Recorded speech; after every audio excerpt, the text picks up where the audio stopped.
In a late-night world where outrage is valued above all else, one young man stepped way over the line. Michael Alig ruled New York's downtown nightlife until his life spiraled out of control, ending in the violent death of a fellow club kid. I said, we are either going to be caught with this dead body in our apartment, or we have to get rid of it somehow. The drug abuse definitely contributed to Michael's decline, but a lot of people do drugs. They don't go around killing people and chopping them up, throwing them into rivers. One of the main character flaws of most club kids, including myself, is that we all thought the world revolved around us. And when it didn't, we would get angry. Ultimately, Michael is a very, very charming person. He's always been charming. He's just got this very evil liquid center to him.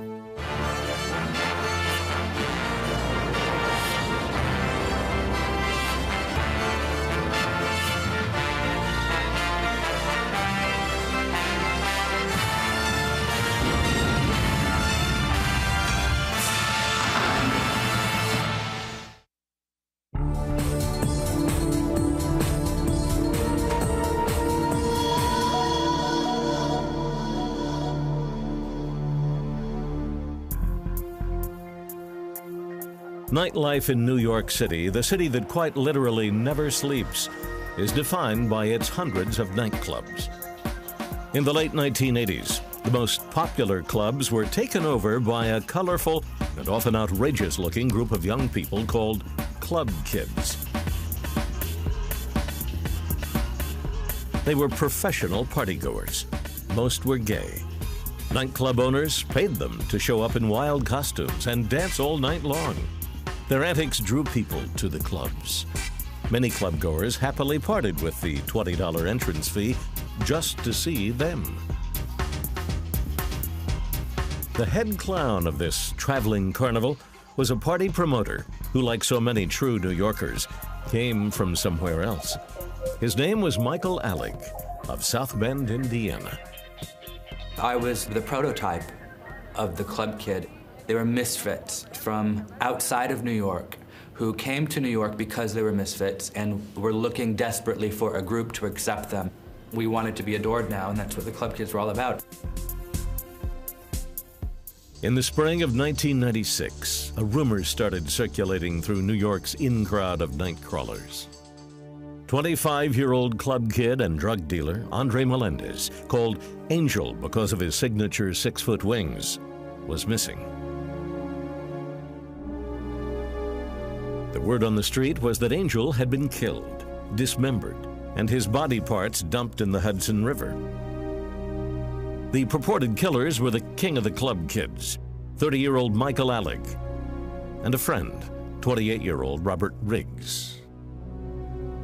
I was told that Angel was hit in the head with a hammer several times. And I mean, just hearing it, I didn't believe it. The most curious thing about the rumors was that their source was Michael Alig. He had confessed to several close friends. Alig told James St. James the story one afternoon over what, for them, was breakfast.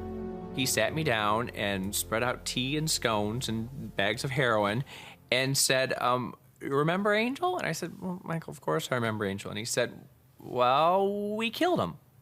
We hacked him up into little pieces. We shot him full of Drano, we hacked him up into little pieces, and threw him in the river.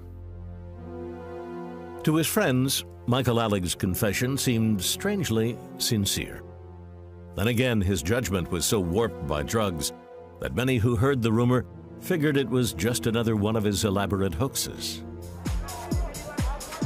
After all, Michael was so well known for his outrageous antics that his story about Angel seemed just like another put-on.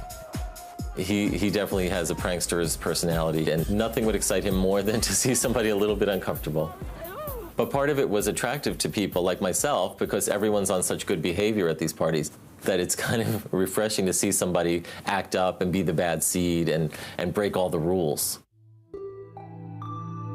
Michael had started breaking the rules from the minute he arrived in the Big Apple in 1984. He attended Fordham University. but soon dropped out to pursue his real passion, nightlife. When artist and nightlife trendsetter Andy Warhol died in 1987, Michael and his friends saw an opening and set out to remake the club scene in their own image. We weren't kidding ourselves into thinking that it was going to be anything like Andy Warhol or his scene. But it was going to be our own scene, and it was going to be the best there was because there was nothing else. We will invite 10 or 20 of our friends, and we will get all dressed up just like they used to, and we'll think of funny names for ourselves, and we'll make our own scene. Club goer and Village Voice columnist Michael Musto watched the club kids get started. One by one, they just emerged in these elaborate get-ups with an endless appetite for hedonistic fun till all hours. And they were all following Michael Alig. He literally, single-handedly created this whole new movement.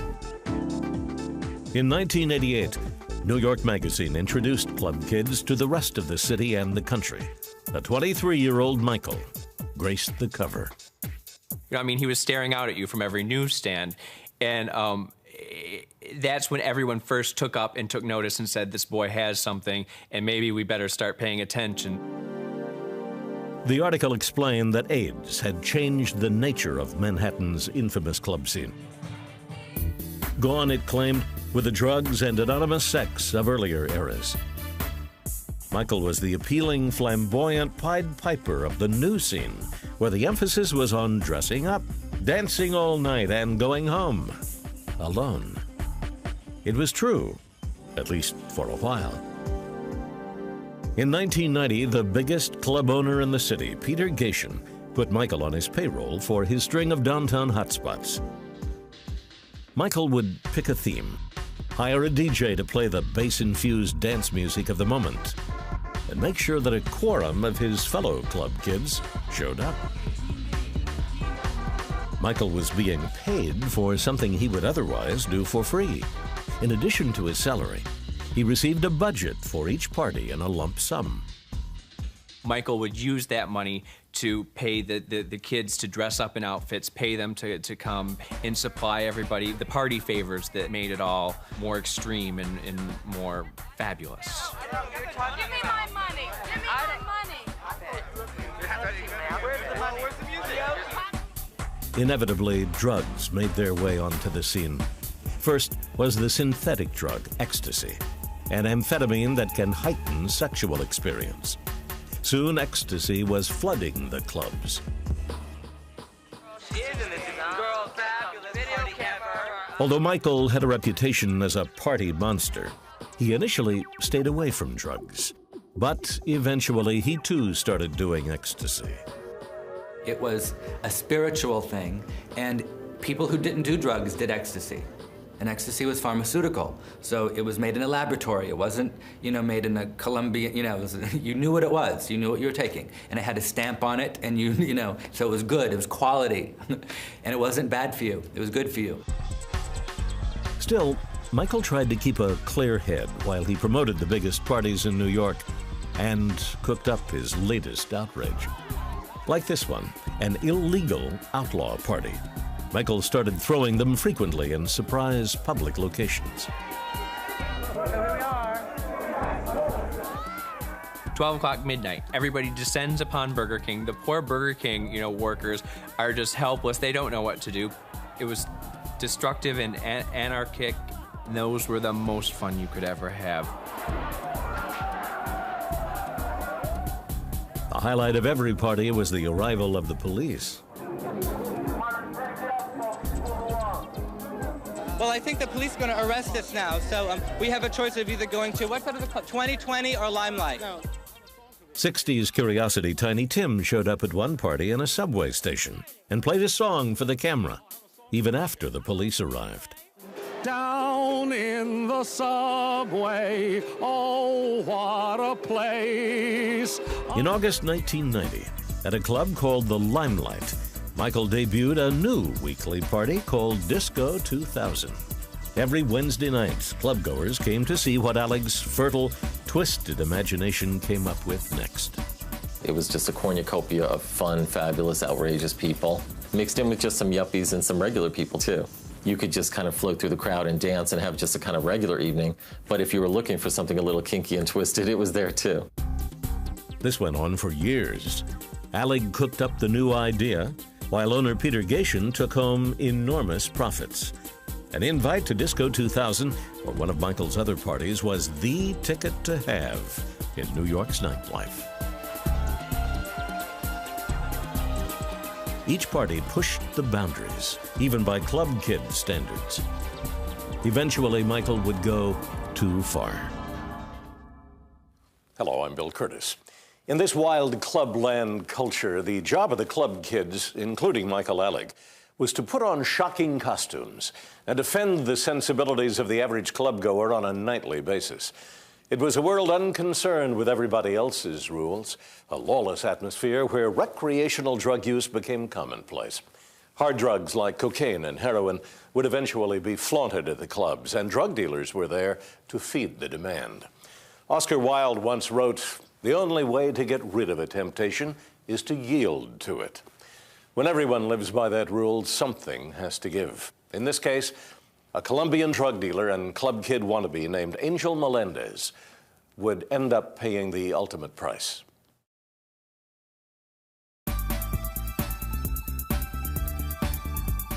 By the early 1990s, the so-called club kids ruled New York City's downtown nightlife.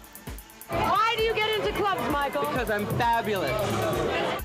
They kept reproducing, and they were like vermin, and you couldn't avoid them. So the clubs became pretty much territory just of the club kids. They and their king, Michael Alig, had based their careers on pushing the extremes. You should get the whole look. You might want to get us being thrown out and carted into a paddy wagon in about 15 minutes. Okay. Moving on to harder drugs was the next logical step. The club scene took a dark twist, and heroin started coming around, Rohypnol, Special K, those types of things, and the scene pulled down, and Michael's ideas started becoming more desperate. In 1995, Michael's newest idea was a party at the Limelight called Blood Feast. There were references to severed legs and hammers and knives and blood and all kinds of murderous images and motifs that made it clear that there was something, not too good going on in Michael's mind at that point. Michael Alig's once harmless image was by now long gone. A swarm of club kids always surrounded him. Many were underage. Michael dispensed drugs to them like it was candy, always saving some for himself. He made sure the drugs were available at all his parties. He even secretly arranged for the dealers to be on the nightclub's payroll. And a lot of the drug dealers were club kids also, and the club kids that were on the payout getting $100 or $200 a night for showing up at the club, I figured I'll just throw a couple of drug dealers on there and have the club pay them. So the movement segued from being this, this really talented, creative pool of individuals into a bunch of drug addicts. By 1996, Michael was a full-blown junkie, injecting heroin every day. One of Michael's dealers was a Colombian immigrant by the name of Angel Melendez. Melendez and his brother had emigrated from Colombia in the 70s. Like Michael, Angel was drawn to the Manhattan nightlife and was trying to make a name for himself. He would wear his angel wings and his costumes and his 10-inch platform shoes. He was always a sight to see, and he had many friends within the club kid scene. The club kids, like any in-crowd, distrusted new arrivals. But Angel was tolerated because he had the one thing most of them wanted: drugs. Angel began selling drugs to be a club kid, to be accepted by everyone. And Angel especially used his drugs to feed into Michael's addiction and to become part of Michael's inner circle. He adored Michael. He let Michael get away with things that no drug dealer ought to let any client get away with. Angel lived across the East River in Queens, and he occasionally crashed at Michael's Manhattan apartment in exchange for drugs. By the spring of 1996, Michael's addiction had made that arrangement increasingly tense. His demand for free drugs kept growing. Angel felt used. In addition, following a drug bust at the Limelight, owner Peter Gation had banned all dealers from the club. One day in early March, Angel was forbidden entry. Before that day, I would have always overridden any decision like that at the door. No, he can come in and, but I couldn't that time. When Angel saw Michael in another club a few days later, he was furious. Angel wanted $1,400 he said was owed to him by Alig's boss, Peter Gation. Angel demanded his money, and they got into an argument, and they got into a fight. And I remember that Michael had a bruise on his neck from the fight. Then, early on the morning of March 17th, Angel showed up at Michael's apartment. Two others were there, one of Michael's boyfriends and his roommate, Robert Riggs, also known as Freeze. Freeze was a former hat designer who, like Alig, was floundering under a drug addiction. Once inside the apartment, Angel again demanded his money. And he was drunk, and as unbelievable as this sounds, he wanted me to take him in a cab to Peter's house at 9 o'clock on a Sunday morning and get him some money. At the time, now I was a heroin addict, so I was on heroin all the time. It was Saturday night, so we were on cocaine, Rohypnol, and ecstasy. Neither Michael nor Angel had been to sleep yet. Michael convinced him to wait. They would take a nap and get his money in the afternoon. A few hours later, Michael's boyfriend started to choke on his tongue and turn blue, classic signs of an overdose. From experience, Michael knew some coke might help restart his boyfriend's heart. So when I went to Angel, and Angel, my friend's dying, we need some cocaine, he was like, yeah, right, And he was already mad that we owed him the money, and he wasn't so quick to give it to, and Freeze was yelling at him saying, you make, thousands of dollars a week for doing nothing, for going to the nightclub, and, Michael puts you on the payroll and makes sure that you're paid all the time, for dressing up and going out and having a good time. Give him a little bit of cocaine right now, and they got it was a word fight. At that point, Michael stole Angel's cocaine and gave it to his boyfriend, who slowly recovered. He then waded into the escalating argument. Michael admits he was high on so many drugs at the time that his memory is fuzzy. At some point, he says the argument turned physical. He claims Angel threw him against a glass cabinet. Then Freeze grabbed a hammer and struck Angel 3 times on the head. He didn't hit him very hard. It was just like a tap like that. And it just made Angel more mad, and he had this death grip on, on my chin, on my chest, and Freeze says I took a pillow, but I thought it was a sweatshirt. I don't even know what it was, that we were just so high. It was just like, and I pushed his face back like that, and he pulled him back, and he fell back, and he wasn't moving, and then we realized. Angel was dead. Michael had smothered him. After several hours, Michael and Freeze stripped Angel down to his underwear and dragged him to the bathroom. We put him in the bathtub and put ice on top of him, and we were thinking that the body was going to smell. And I didn't know whether that happened in 2 hours or 10 days. Anyway, we poured everything all over him, and then on the ice, and figured that would, and it did. The bathroom smelled not like a dead body. I mean, it smelled like, clean. At some point, Alig also poured Drano into Angel's mouth and sealed it with duct tape. Michael now claims he was only trying to minimize the smell. It's hard telling what people would do when they're high like that. I mean, to us, this all made perfect sense, that we should do this. Alig and Freeze left the apartment, and for the next 4 or 5 days, kept themselves constantly drugged up.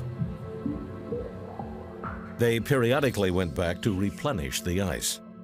Eventually, they knew Angel's body would start to smell, and they would have to get rid of it.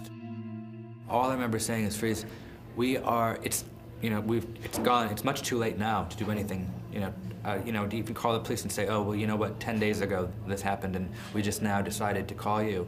You know, I said, we are either going to be caught with this dead body in our apartment, or we have to, you know, get rid of it somehow. And we have to do it today, like in 15 minutes, because it's that bad, you know?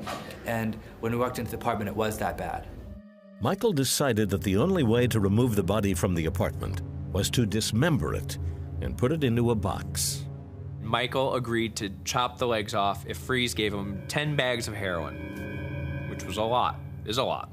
He would get so high that he would be able to do it. And he said to Freeze, I hope I die and you have 2 bodies on your hands, because this is, you know, such an unpleasant task. But he did it and put the legs into 2 bags and then the body in the box. They took the gruesome cargo down in the building's main elevator, out through the lobby, and into a waiting cab. The cab dropped them off at the Hudson River, where they dumped the bags and the box into the water. Angel's limbs sank, but the box floated. They could only watch helplessly as the current took it away.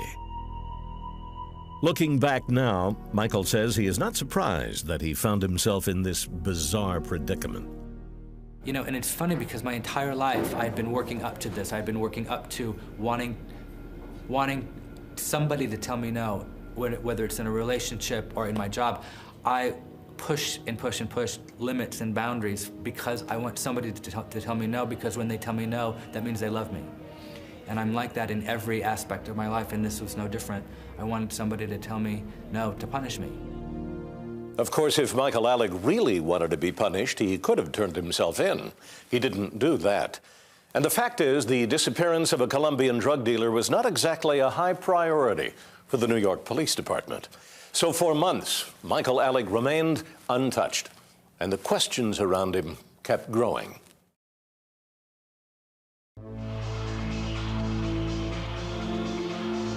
In March 1996, New York club kid impresario Michael Alig killed a drug dealer named Angel in his Manhattan apartment.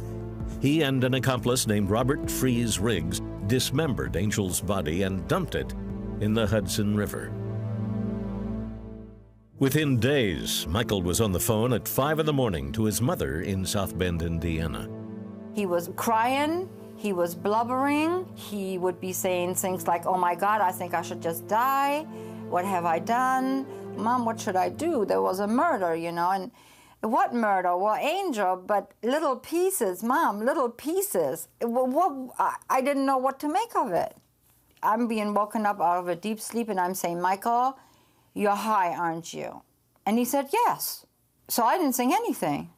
I wiped it out of my memory, that call. Later, when Michael's role in the murder became known, his childhood would become the subject of speculation. But in many ways, he was just like any other club kid, an outcast who came to New York, desperately seeking a place to fit in. Michael grew up far from Manhattan, in South Bend, Indiana. His parents went through a contentious divorce when he was 4 years old. While his older brother was a straight-laced track star, Michael knew from a very young age that his sexual identity set him apart. Since I was in kindergarten, I knew that I was gay, and that made me feel different. But my mother always made me feel that being different was better, so it wasn't, you know, necessarily so traumatic for me. But nonetheless, I did feel different, and I didn't feel like I belonged with the other boys, and then I didn't feel with the girls either. Michael was an effeminate boy and an easy target for bullies. He was into clothes, you know, he was, you know, the fashion police, and he was oftentimes shock people actually with his clothing. He was way ahead of the fashion. And people would think, this guy really dresses weird. No, when in fact, they were weird because they weren't up to date. Michael did make attempts at fitting in. He was a good student. He had stints with the basketball team and the track team, and even took a date to the prom. Michael kept his homosexuality secret from most people, even his mother. I did not know Michael was gay. signs all over the place. I never been around really a gay boy. During high school, Michael secretly dated another boy his age. Although the relationship was not sexual, Michael thought of it in extreme terms. I was looking for that kind of, life or death suicide bond. That's what I wanted. And that's exactly what it was. The romance came to an abrupt halt when the other boy's father discovered them wrestling one day, leapt to conclusions, and forbade them from seeing one another. It was a really traumatic breakup for me, and I still haven't gotten over it. I needed to get away from him because I couldn't look at him every day in school. I tried to kill myself, and I just needed to get out of South Bend. After high school graduation in 1984, Michael fled to New York. He found the qualities that had made him an outcast were revered in New York's fickle nightclub world. But the world in which he flourished for over a decade eventually overwhelmed him. It was just going so fast, it was bound to crash eventually. Things kept going faster and faster and more, and we had to keep offering more and more, and we couldn't stop. Once it was started, there is no stopping. But by the spring of 1996, something threatened to bring the Club Kid movement and its king to a sudden halt. The disappearance of Angel Melendez. 2 weeks after throwing Angel's body into the Hudson River, Michael, in a rare moment of clarity, went to see a lawyer. The attorney took photographs of bruises on his chest and arms. Michael was trying to document that the murder had been in self-defense. He claims the lawyer advised him to turn himself in, or at the very least, to keep his mouth shut. Michael did neither. He was soon confessing what happened to his friends. It was selfish of me. In a way, I felt like I was sharing the burden with them, like it wasn't only my problem, that was theirs. Maybe I wanted one of them to turn me in. They wouldn't. I knew they wouldn't. The rumor spread. As time went on and Angel did not reappear, a sinister pall descended on the downtown club scene. Still, no one went to the police. By April 1996, Angel's brother Johnny Melendez was growing worried. Angel had no permanent residence. He had a beeper, but Angel hadn't returned Johnny's pages in weeks. Johnny went to the police to file a missing persons report. It yielded nothing. The police were cordial and, they weren't totally dismissive, but they didn't seem to know anything at that point or have any leads, so they weren't giving it top priority, I don't think. So Johnny launched his own search, tacking up posters around Lower Manhattan. He visited Angel's late-night haunts, looking for information. He was stunned to learn that the clubs were awash with the rumor that Michael Alig and his friend Freeze had murdered his brother. Johnny contacted Michael's friend, James St. James, who phoned him back. And he was sobbing, as any brother would, and that was one of the first times that it connected with me that there's an actual person who's been murdered, and it's not just about Michael anymore. We had all began thinking of Michael as a murderer instead of Angel as a victim. Still, even with Johnny's pleading, no one contacted the police. Nobody wanted to be the one to break the silence and to rat on Michael. And that just is a testament to his unbelievable power over these people, that even though they knew that he had committed a grisly murder, they were not going to say anything about it. Though his friends tried to protect him, Michael Alig really needed protection from himself. He was reeling under a daily infusion of heroin, cocaine, ecstasy, and other drugs. I want some of these donuts that Peter paid for. I want to break that. Soon after the murder, Alig's boss, Peter Gation, called him into his office to discuss his drug problem. And I heard Peter going, wah, wah, wah, wah, wah, and all of a sudden I heard him say, Michael, and I said, I was about to fall off my chair, and I said, can we talk about this some other time? I'm really too high. That was it. He said, that's it. You can't even come into this meeting and discuss your drug habit without being on drugs. And he said, tomorrow morning, I will fire you if you don't go check into rehab. Michael went to rehab the next day, but soon fled. Peter Gation immediately fired him. Many believe the drug use was not the only reason for his boss's action. Though Peter Gation would always deny it, many believe Michael had also told him about the murder. The rumor soon made its way to club goer and Village Voice reporter Michael Musto. He broke the story in his column 1 month after the murder. It didn't mention names, but it spelled out what had happened, from the dismemberment to tossing the body into the river. I threw that in as a kind of blind rumor at that point and tossed it out, not really believing it at that point because it was just too horrific to actually be true. Michael Alig was now in real trouble. The coverage expanded to several newspapers and a cover story in the Village Voice. Alig's name was now mentioned in every report. By that point, he started saying on the record that it was all a wild fabrication. And he said, no, absolutely not true. Didn't do it. Just a rumor. Started over jealousy. Angel's probably out of town. You know he was a drug dealer anyway. I mean, you know, anything could have happened to Angel was sort of his response. But it definitely wasn't me.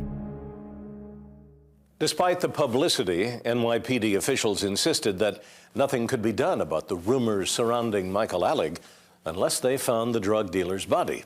Besides, authorities had a bigger target in mind, Michael's boss, Peter Gation, who federal agents saw as a major drug distributor. Would Michael Alig be able to beat the rap by turning on Gation? And what had become of Angel's floating corpse?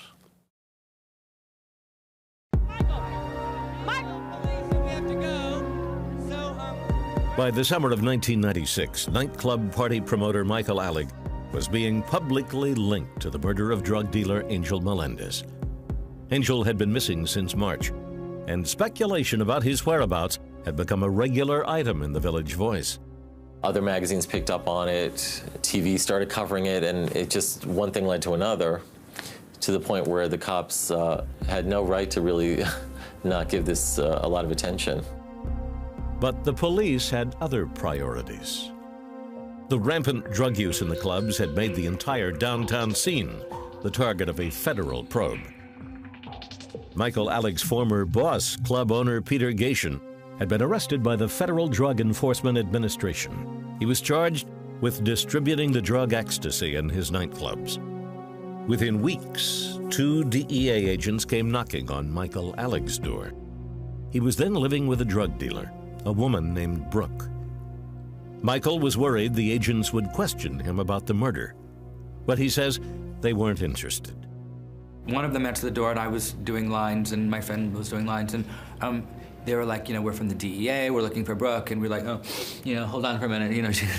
And, you know, they didn't even ask us what all the drugs were that we were doing, or, you know, and they didn't bat an eye, you know.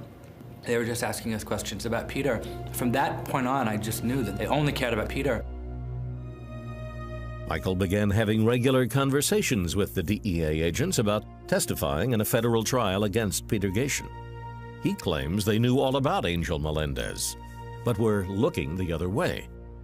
They knew about Angel before the state knew about it, and they didn't want the state to find out about it because they wanted me to be a credible witness. By the end of the summer, Michael had not once been questioned by the police about Angel's disappearance. He and the reporters following the story began to believe he might actually get away with it. In September 1996, Michael even attempted a comeback at a nightclub called the Mirage. He began promoting a party that he called the Honey Trap. It was a not-so-subtle reference to federal prosecutors' claims that Peter Gation's clubs were a honey trap for drug dealers and users.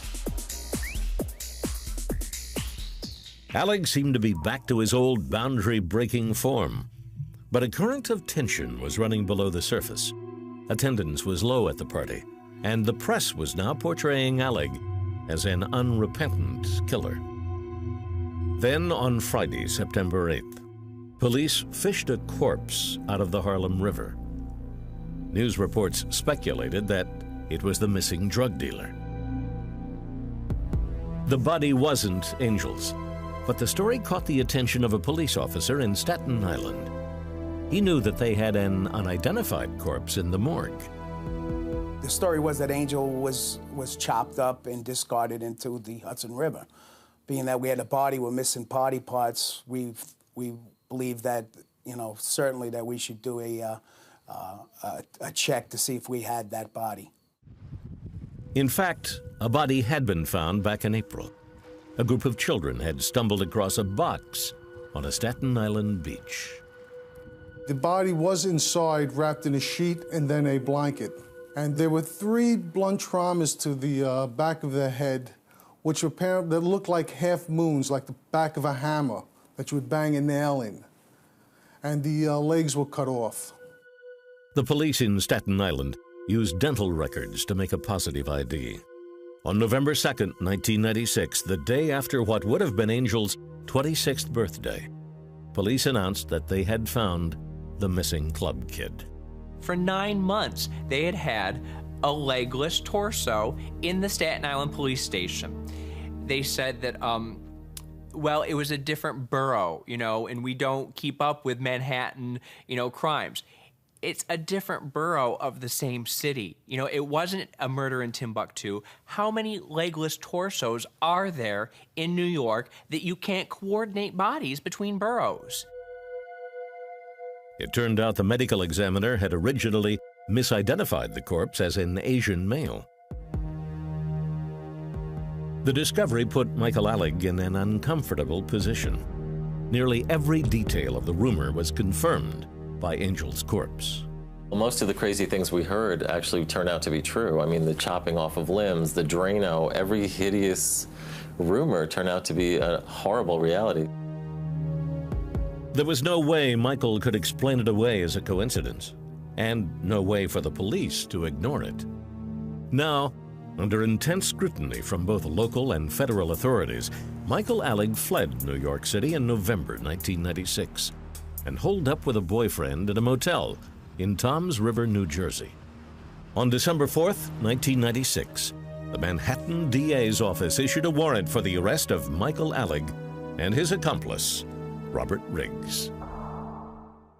The king of the club kids, who was once applauded for his outlaw parties, was now an outlaw himself.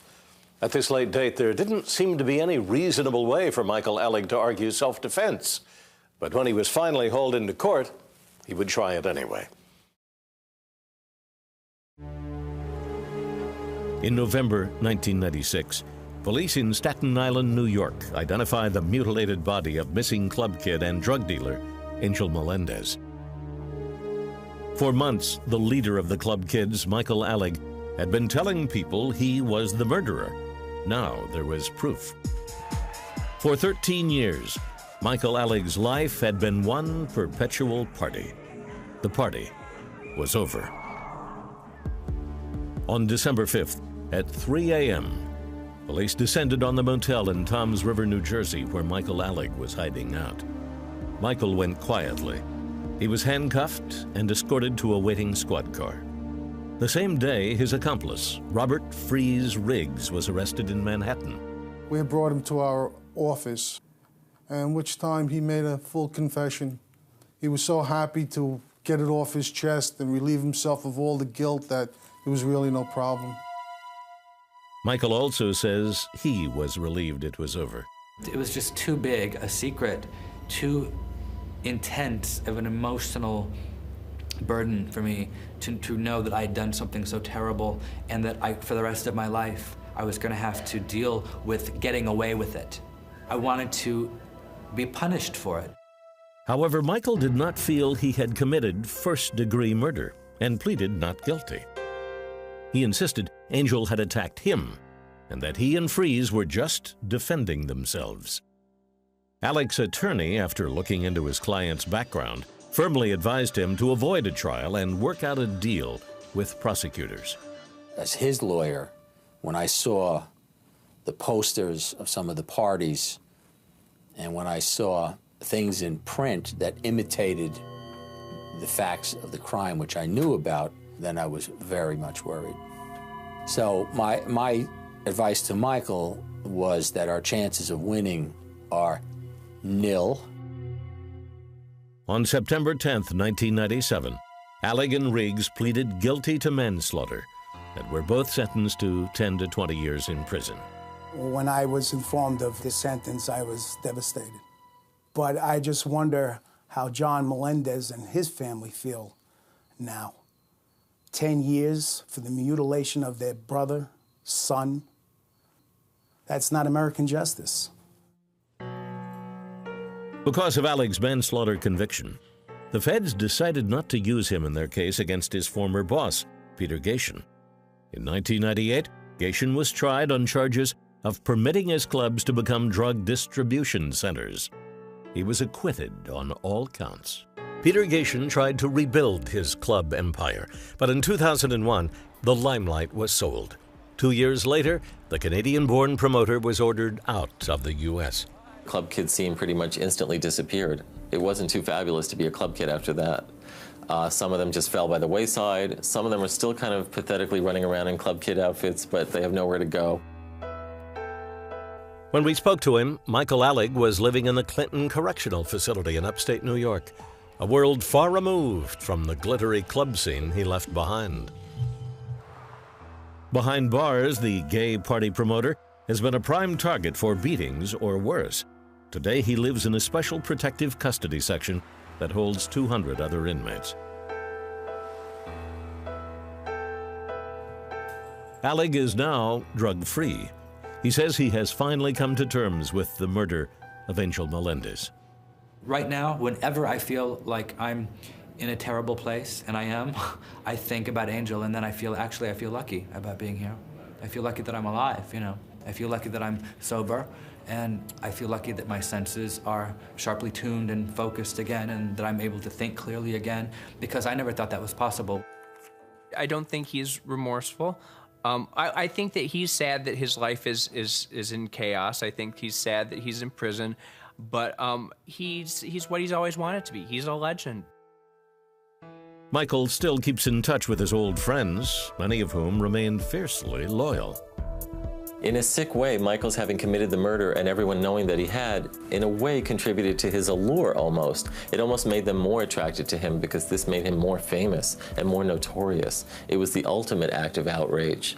And on some level, the club kids were repelled, and yet deep down, I think they found him more attractive after the murder. Yuck. We have to understand that evil isn't this person in a black hat and a cape anymore. I think that we have to change our definition of what evil is, because Michael is a likable person. He's a funny person, he's an intelligent person, and he's also a monster. Michael Alig is working on his autobiography and has been taking drafting classes for college credit. He's unsure what he wants to do after his release. Part of me wants to go work at McDonald's in Kansas, and never be seen from again. And then another part of me wants to, move to Europe and make movies. So it's always the one extreme or the other for me.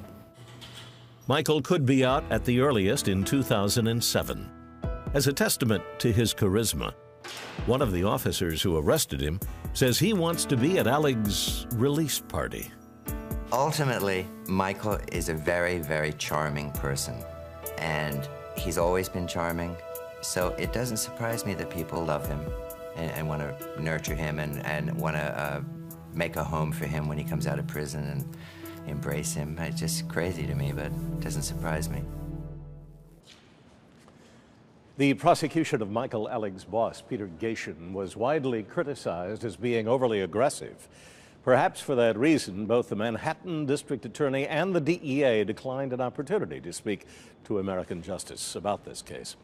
Since this program first aired, Alig has been moved to the Attica Correctional Facility in Attica, New York. In January 2003, a movie based on this story premiered at the Sundance Film Festival. The star, Macaulay Culkin, the actor Michael had always hoped would play him. I'm Bill Curtis.